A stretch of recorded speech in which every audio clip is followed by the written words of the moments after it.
Hello guys, welcome to my YouTube channel Maddy math classes. तो आज जो हम बात करने वाले हैं हमारे पास वो डिस्प्लेसमेंट रिएक्शन के ऊपर एक एक्टिविटी है, एक्टिविटी 1.9। देखो भाई क्या लिखा है इसके अंदर। कह रहे कि take 3 iron nails and clean them by rubbing with a sand paper. देखो वैसे तुम्हें ना डिस्प्लेसमेंट रिएक्शन के बारे में पता होना चाहिए, जो एक चीज को डिस्प्लेस कर देती है। ठीक, और इसकी मैं थ्योरी वाली जो वीडियो उसमें सारी सारी बता रखी है, तुम उसको देख सकते हो आसानी से। कह रहे कि take 2 test tube mark A and B. कह रहे भाई दोनों एक टेस्ट ट्यूब पे ए लिख दो, जो दूसरा टेस्ट ट्यूब पे बी लिख दो। कह रहे कि in each test tube take about 10 millilitre of copper sulphate solution. तो क्या करना है, कॉपर सल्फेट सॉल्यूशन को उसके अंदर ले लेना है। ठीक, उसके बाद यहाँ पे अगला है मेरे पास, tie two iron nails with the thread and immerse them carefully in the copper copper sulphate solution in test tube B. भाई जो तुम्हारे पास जो टेस्ट ट्यूब बी है, जैसे मान लो कि ये मेरे पास है, ठीक है, इस एक्टिव इसी की तरह से है मेरे पास। तुम्हें करना क्या है कि दोनों के दोनों जो नेल्स जो मेरे पास तुम्हारे जो कीले हैं, दोनों कीलों को रस्सी में बांधो और जैसे इसके अंदर डाल रखा है ना, उसके अंदर डाल दो। ठीक है, फिर after 20 minutes take out iron nails from the copper sulphate solution. भाई 20 मिनट के बाद ना उसको तुम क्या है कि उसमें से बाहर निकाल दो। ठीक, फिर कह रहा है compare the intensity of the blue colour. भाई यहाँ पे कंपेयर करो intensity of the blue colour of copper sulphate solution in the test tube A and B. भाई जो टेस्ट ट्यूब ए और बी, जो दोनों के अंदर जो तुम्हारे पास ना जो भी, देखो टेस्ट ट्यूब ए है और टेस्ट ट्यूब बी है, हमने कील को किसके अंदर डाला, जो लोहे की कील थी, हमने उस लोहे की कील को डाला था किसके अंदर भाई, जो हमारे पास लोहे जो टेस्ट ट्यूब बी है, टेस्ट ट्यूब बी के अंदर डाला। फिर कह रहा है कंपेयर करो टेस्ट ट्यूब ए का जो सॉल्यूशन है उसको कंपेयर करो और जो टेस्ट ट्यूब बी है उसके सॉल्यूशन को कंपेयर करो। दोनों के सॉल्यूशन को तुम्हें कंपेयर करना है आपस में। उसके बाद also compare the colour of both the nails dipped in the colour sulphate solution with one keeped aside. भाई जो दोनों कील तुमने उसके अंदर डाली थी, ठीक है, दो जो कील थी तुमने क्या उसको उसके अंदर डाल दी थी, जो सॉल्यूशन जो हमारे पास जो कॉपर सल्फेट का जो सॉल्यूशन है तुमने उसके अंदर उसको डाल दी थी ना। और ये जो आयरन की जो दो नेल है, इन दोनों को तुम कंपेयर करो। जो कील हमने अलग रखी थी, देखो हमने 3 कील ली थी, 3 कील में से 2 कील में रस्सी बांधी और उसके अंदर डाल दिया और एक कील को अलग रखी थी। तो जो 2 कील है ना भाई, उसको कंपेयर करो, उस वजह से क्या चेंज आया। तो यहाँ पे देखते हैं हमारे पास है, कह रहे कि this activity tells us about the displacement reaction. ठीक है भाई, किसके बारे में बता रही है हमें, जो डिस्प्लेसमेंट रिएक्शन है उसके बारे में बता रही है। That how it take place when change we can observe after the reaction will take place. यहाँ पे कह रहे कि डिस्प्ले, तुम्हें ना इस एक्टिविटी के अंदर ये बात पता लग जाए कि डिस्प्लेसमेंट रिएक्शन होती क्या है और किस तरीके से एक्ट करती है। ठीक, उसके बाद मेरे पास क्या है कि why does the iron nail become brownish. भाई यहाँ पे ना एक हमारे पास क्वेश्चन है ऐसा वैसे ना, जो एक बार ध्यान रखे चलना कि ये जो तुम्हारे पास जो आयरन नेल जो तुमने उसके अंदर से निकाला वो ब्राउन ब्राउन कलर की हो जाएगी। ठीक है, और बाहर वाली चमकदार ही रहेगी। जो कील तुमने इसके अंदर डाल दी ना, ये जो कील तुमने इसके अंदर डाली है, ये इस कील को अगर तुम जब बाहर निकालते हो ना 20 मिनट के बाद, तो क्या इसका कलर क्या ब्राउन हो जाएगा, जैसे जंग लग गई है उसके ऊपर। ठीक है, तो कह रहे हैं why does the iron nail become brownish in colour and the blue colour of copper sulphate solution fade. यहाँ पे कह रहा है कि देखो क्वेश्चन मेरे पास ये कह रहा है कि हमने जब उस कील को डाला उसके अंदर, तो जो कील है उसका कलर ब्राउनिश क्यों हो गया। ठीक है, एंड द ऑफिसर उसको बोलते हैं and the blue colour of copper sulphate sulphate solution fade. और जो कॉपर सल्फेट है उसका कलर का फेड पड़ गया, हल्का सा मान के चलो, थोड़ा कम नीला हो गया, पहले ज्यादा नीला था अब क्या कम नीला हो गया। तो भाई इसका आंसर हमारे पास है in this reaction the iron nail become brownish in colour. देखो पहले मेरे पास क्या हो, जो आयरन नेल है जो लोहे की कील है वो ब्राउनिश इन कलर हो जाएगा। And the blue colour of the copper sulphate, और हमारे पास जो क्या है, जो ब्लू कलर ऑफ जो हमारा जो कॉपर सल्फेट है उसका जो ब्लू कलर है ना, वो क्या फेड पड़ जाएगा। अब क्यों पड़ेगा भाई, because iron displace copper, iron ने क्या कर दिया, कॉपर को डिस्प्लेस कर दिया फ्रॉम इट्स पोजीशन। ठीक है, और उसके क्या बना दिया भाई, हमारे पास कॉपर सल्फेट बना दिया।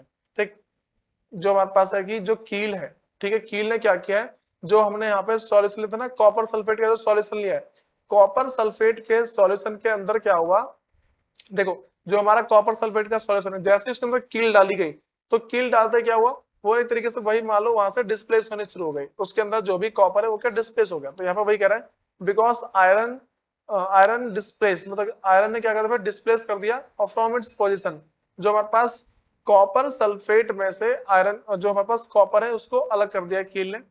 फिर because iron is more reactive, जो देखो क्योंकि जो आयरन है वो बहुत ज्यादा रिएक्टिव है भाई, किससे, रिएक्टिव रिएक्टिव देन कॉपर। भाई एक बार ध्यान रख के चलना, जो हमारे पास जो आयरन है, ठीक है, आयरन क्या है भाई, बहुत ही ज्यादा रिएक्टिव है। जो लोहा है ना, वो हमारे जो हमारे पास जो कह रहे, देखो यहाँ पे कह रहे कि because iron is more reactive than copper. जो आयरन है, जो लोहे की जो कील है, वो कॉपर की कील से बहुत ज्यादा, मतलब कॉपर जो हमारे पास है ना, उससे बहुत ज्यादा रिएक्टिव है। अच्छा पहले समझो कि ये जो हमारे पास ना कॉपर सल्फेट सॉल्यूशन होता क्या है। ये जो मेरे पास कॉपर सल्फेट सॉल्यूशन ये क्या होता है। कॉपर सल्फेट सॉल्यूशन ऐसा है जिसके अंदर हमारे पास ना कॉपर और जो सल्फर, ये दोनों के दोनों मिक्स होते हैं। तो अब बताओ, उसके अंदर पहले से कॉपर है। कॉपर क्या है, कमजोर है कील से। कॉपर हमारे पास है कि आयरन से बहुत ज्यादा वीक है। तो वीक होने के कारण से ही क्या है कि आयरन ने कॉपर को डिस्प्लेस कर दिया, उसकी जगह से हटा दिया उसको। ठीक है, उसके बाद कह रही कि एंड इट इजिली डिस्प्लेस, और भाई वो आसानी से डिस्प्लेस भी हो गया कॉपर फ्रॉम कॉपर सल्फेट। और वो क्या हुआ भाई, जो कॉपर है वो किसने बदल गया, कॉपर सल्फेट में कन्वर्ट हो गया।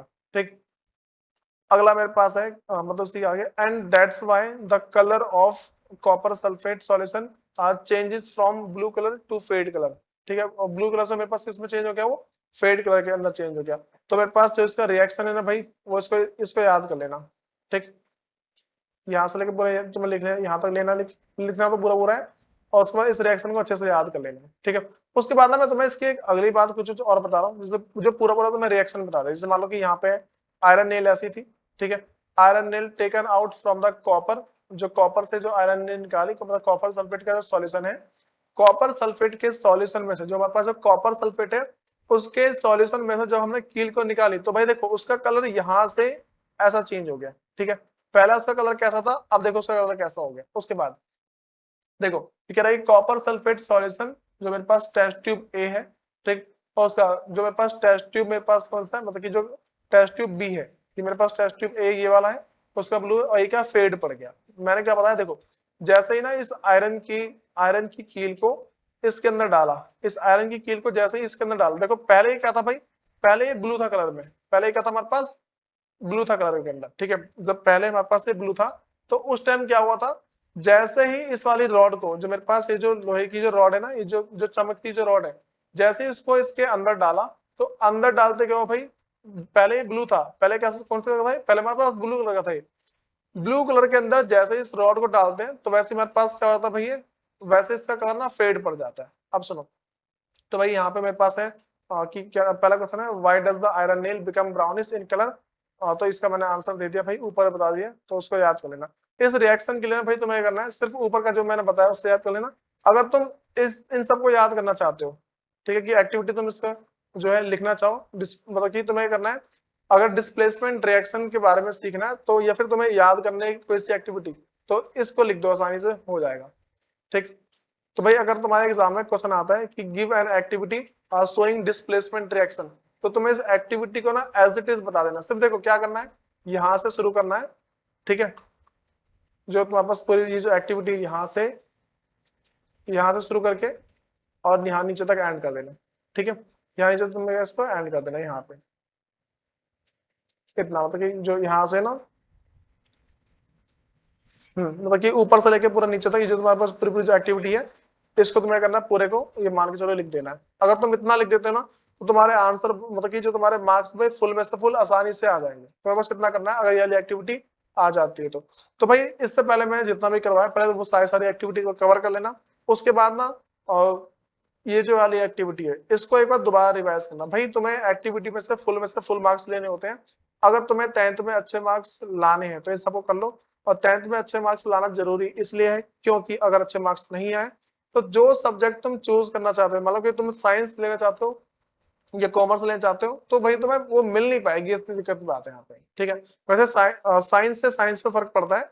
तुम्हें अगर मान लो साइंस सब्जेक्ट चाहिए और तुम्हें तुम्हारे अच्छे मार्क्स नहीं है साइंस के अंदर, तो भाई ये मान के चलो कि तुम्हें कोई सी बात समझ में आनी नहीं है, तुम्हें साइंस मिलती नहीं है। फिर दूसरी बात है, अगर तुम प्राइवेट में पढ़ते हो तो तुम्हें कुछ समझ में नहीं आएगी। अगर तुम प्राइवेट में हो और अगर तुमने साइंस ढंग से नहीं पढ़ी, फिर भी तुम्हें मान के चलो कि मिल गई है साइंस, तो उसके बाद भाई तुम्हें समझ में तो आना मुश्किल है कि हाँ भाई तुम्हें कुछ समझ में आ जाए। 11th क्लास में तो पढ़ना होता है, 11th क्लास में जो तुम पढ़ाई करोगे ना, वो तुम्हें समझ में नहीं आएगी। तो जितना मैंने बता दिया, पहले तुम्हें सारी बात पता होनी चाहिए। इसके जो बाद हमारे पास है, हम देखते हैं इसकी नेक्स्ट क्लास में। धन्यवाद।